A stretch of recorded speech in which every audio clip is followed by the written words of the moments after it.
37 साल की सेवा में उन्होंने सिर्फ 7 साल वर्दी पहनी, बाकी 30 साल वो अंडर कवर रहे, कभी मोची बनकर, कभी रिक्शे वाले के भेष में, तो कभी भिखारी बनकर। जी हाँ, धुरंधर मूवी का सबसे अलग किरदार अजय सान्याल भारत के राष्ट्रीय सुरक्षा सलाहकार अजीत डोभाल से ही प्रेरित है, जिन्हें इंडिया का जेम्स बॉन्ड, टॉप स्पाई, 21वीं सदी का चाणक्य और एक यूएस एम्बेसडर ने इंटरनेशनल ट्रेजर तक कहा। जब 1970 के दशक में पाकिस्तान गुपचुप परमाणु परीक्षण की तैयारी कर रहा था और भारत के पास कोई ठोस जानकारी नहीं थी, तो ये जिम्मेदारी सौंपी गई अजीत डोभाल साहब को। वो भिखारी का भेष बनाकर पाकिस्तान गए और संदिग्ध इलाके में बैठकर भीख मांगते रहे। उन्होंने उस जगह को चिन्हित किया जहां वैज्ञानिक बाल कटवाने आते थे। कटे हुए बालों के सैंपल भारत भेजे गए। जांच में पता चला कि बालों में न्यूक्लियर रेडिएशन मौजूद था। समय रहते ही भारत को पाकिस्तान के परमाणु कार्यक्रम की जानकारी मिल गई और एक बड़ा खतरा टल गया। 1945 में उत्तराखंड में जन्मे अजीत डोभाल ने राजस्थान के अजमेर मिलिट्री स्कूल से पढ़ाई की। उसके बाद आगरा यूनिवर्सिटी से इकोनॉमिक्स में मास्टर्स किया। पहले ही अटेम्प्ट में यूपीएससी पास कर वो आईपीएस बने और केरल कैडर में एसपी के रूप में ज्वाइन किया। 1971 में केरल के थालासेरी में हिंदू मुस्लिम दंगे भड़क चुके थे। डोभाल ने अपनी नेगोशिएशन स्किल्स से बिना गोली चले दंगा रुकवा दिया। उनकी काबिलियत देखकर 1972 में उन्हें इंटेलिजेंस ब्यूरो में शामिल कर लिया गया। 70 के दशक में पाकिस्तान में स्पाई बनकर रहते समय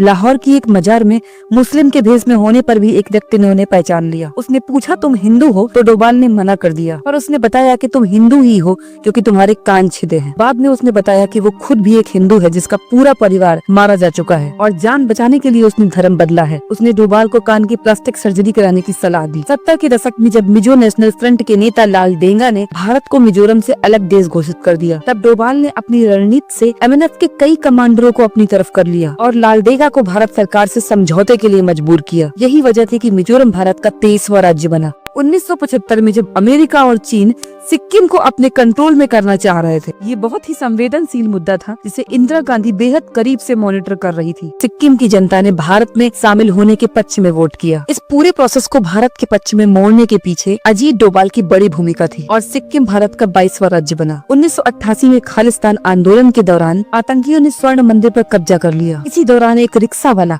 आतंकियों के बीच जाता था और खुद को आईएसआई का एजेंट बताकर उनका भरोसा जीत लेता है। स्वर्ण मंदिर को आतंकियों से मुक्त कराने में आतंकियों की लोकेशन और प्लान की जानकारी देने वाला वो रिक्शा वाला अजीत डोभाल ही थे। कांधार हाईजैकिंग के वक्त भारत की ओर से आतंकियों से बात करने वाले अजीत डोभाल ही थे। आतंकियों की मांग थी 36 आतंकियों की रिहाई। आखिरकार 3 आतंकियों के बदले यात्रियों को सुरक्षित छुड़ाया गया। लंबे इंटेलिजेंस करियर के बाद अजीत डोभाल पहली बार 2014 में लाइमलाइट में आए और 30 मई 2014 को प्रधानमंत्री नरेंद्र मोदी ने उन्हें भारत का 5वां नेशनल सिक्योरिटी एडवाइजर नियुक्त किया। आर्टिकल 370 का एब्रोगेशन बेहद शांतिपूर्वक रहा। उस शांति को बनाए रखने के लिए वे आम कश्मीरियों के बीच दिखाई दिए। इराक में फंसी भारतीय नर्सों की सुरक्षित वापसी, surgical strike, Balakot air strike और ऑपरेशन सिंदूर, इन सब के पीछे डोभाल का दिमाग और रणनीति रही। पिछले कुछ सालों में डोभाल ने भारत को डिफेंसिव से ऑफेंसिव डिफेंस वाली ताकत बना दिया। अजीत डोभाल जासूसी की दुनिया का वो नाम है जिससे बड़े बड़े देश भी थरथराते हैं।